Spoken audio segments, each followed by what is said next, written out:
Chers conférenciers, chers participants, chers invités, je voudrais remercier l'Institut Schiller de m'avoir invité au nom de notre parti, la Ligue panafricaine Umoja Congo, et de la coordination Wa Parti politique panafricaniste, dont j'assure la présidence, à prendre la parole pendant cette conférence importante internationale. Je remercie également l'ensemble des conférenciers pour la qualité des interventions livrées avant ma prise de parole. Le thème de cette conférence est donc établir une nouvelle architecture de sécurité et de développement pour toutes les nations. Et mon intervention est basée donc sur le thème suivant: qu'est-ce que l'Afrique peut attendre du reste du monde? Mesdames et messieurs, le conflit russo-ukrainien qui déchire précisément l'Europe sur son flanc est est une véritable préoccupation à cause du drame humain immédiat et direct qu'il génère, mais aussi par ses conséquences indirectes sur le plan économique bien au-delà de la zone de confrontation. Or, comme toute crise géopolitique, le plus souvent accompagnée de guerre, elle est d'abord et avant tout une conséquence des permanences géopolitiques propres à l'Occident, qui pour la première fois a connu depuis le Moyen-Âge l'une de ses plus longues périodes de stabilité, de 1945 à 2022, soit 77 ans. L'on a tendance à oublier qu'au sortir de la Seconde Guerre mondiale, l'hypocrisie des vainqueurs les a conduits à vouer aux gémonies la géopolitique, la traitant de science nazie, ayant fourni à Hitler des justifications scientifiques et idéologiques de l'espace vital, de la volonté de conquête et de domination.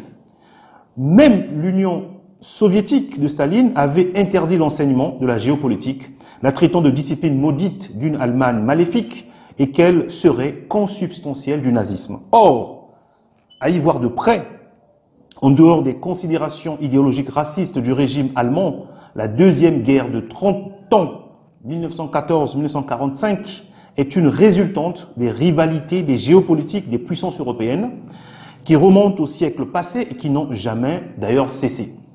De façon périodique, chaque puissance européenne a tenté d'imposer son hégémonie sur les autres.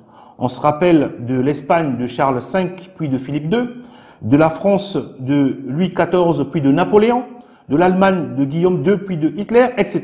Ainsi, chaque fois qu'une puissance européenne a manifesté un excès d'appétit, la résistance des autres s'organise afin de la neutraliser. Par conséquent, chaque puissance européenne va bâtir une géopolitique à la fois de protection et de conquête en recherchant un espace vital en Europe et en dehors si possible. C'est le début de ce que l'on appelle la course au clocher, c'est-à-dire la transposition des conflits géopolitiques européens en Afrique en vue de la conquête d'espaces vitaux et surtout du partage de l'Afrique. Deux types de puissances impérialistes européennes s'affrontent sur l'Afrique. Il s'agit d'une part des vieilles puissances coloniales comme le Portugal, la France et l'Angleterre, et d'autre part des jeunes impérialismes qui sont donc l'Allemagne et la Belgique. La conférence de Berlin de 1884 à 1885, sous la houlette de Bismarck, en vue d'établir des règles qui devaient organiser la colonisation, est le premier signe, en tout cas acte moderne, d'exploitation concertée et consciente des puissances européennes, en dépit de leurs conflits séculaires d'une part et des proclamations des droits de l'homme d'autre part. Morcelée en zone d'influence des puissances européennes, l'Afrique ne cessera de servir, dès la fin du XIXe siècle, de pourvoyeuse en ressources naturelles et minières des ambitions géopolitiques à toutes les puissances européennes et occidentales. Après la Seconde Guerre mondiale, les puissances gagnantes et régnantes d'alors, qui ont redessiné les contours des nouveaux rapports de force mondiaux, n'ont dû céder aux revendications de décolonisation que de façon formelle dans les années 1960. Car en dépit de l'accession de plusieurs pays africains à la souveraineté internationale, la plupart des dirigeants politiques qui souhaitent donner aux indépendances une vraie réalité économique et culturelle ont été écartés ou assassinés. C'est le cas de Patrice Lumumba, qui est le cas le plus emblématique, qui a été assassiné par une coalition belgo-américaine en janvier 1961, dès l'accession de la République démocratique du Congo à l'indépendance le 30 juin 1960. Lumumba ouvrira une longue liste des patriotes africains victimes de l'impérialisme occidental. Aussi, à la chute du mur de Berlin, précisément à la fin des années 1980, les puissances occidentales ont indiqué qu'il n'y avait plus de raison de soutenir les dictatures en Afrique, que l'heure était à la démocratie. Là aussi, la désillusion africaine est grande. Les zones d'influence et les précarés, en dépit des mutations mineures, sont restés branchés aux géopolitiques de chaque puissance extra-africaine. Même l'arrivée des nouvelles puissances émergentes, telles que la Chine, n'y change pas grand-chose. Pour nous résumer, l'Afrique, engluée et morcelée en zones d'influence et espaces vitaux, est le sous-produit des géopolitiques principales des puissances impérialistes occidentales, structurées et organisées depuis le 19e siècle. Ces géopolitiques occidentales s'appuient sur une frange de l'élite africaine, appâtée par le gain individuel, qui sert d'écran aux véritables maîtres. C'est ce qu'on appelle le néocolonialisme, qui n'a jamais été aussi vivace qu'aujourd'hui, à travers toute une série de mécanismes. Accords de défense justifiant la présence des bases militaires, le contrôle monétaire tel que le franc CFA, les accords commerciaux léonins, le maintien des économies extraverties, les dettes odieuses, etc., etc. Or, ces zones d'influence sont des espaces de chaos organisés dans lesquels pullulent les dictatures crapuleuses de toutes sortes. Par conséquent, ceci ne favorise aucun développement viable.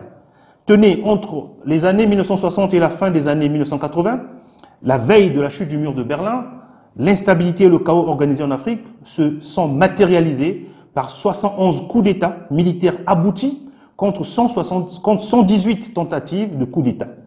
Depuis le retour du multipartisme, si les coups d'État militaires ont diminué, on a assisté néanmoins à une nouvelle catégorie de coups d'État civils, violation et manipulation des constitutions en vue de conserver le pouvoir d'État, trucage des élections à travers le contrôle des commissions en charge d'organiser les élections, etc. À la question de savoir qu'est-ce que l'Afrique peut attendre du reste du monde, l'Afrique attend que l'Occident cesse avec ses ambiguïtés et son hypocrisie. En réalité, les traditions géopolitiques occidentales ont certes muté à bien des égards, mais leur structure reste la même.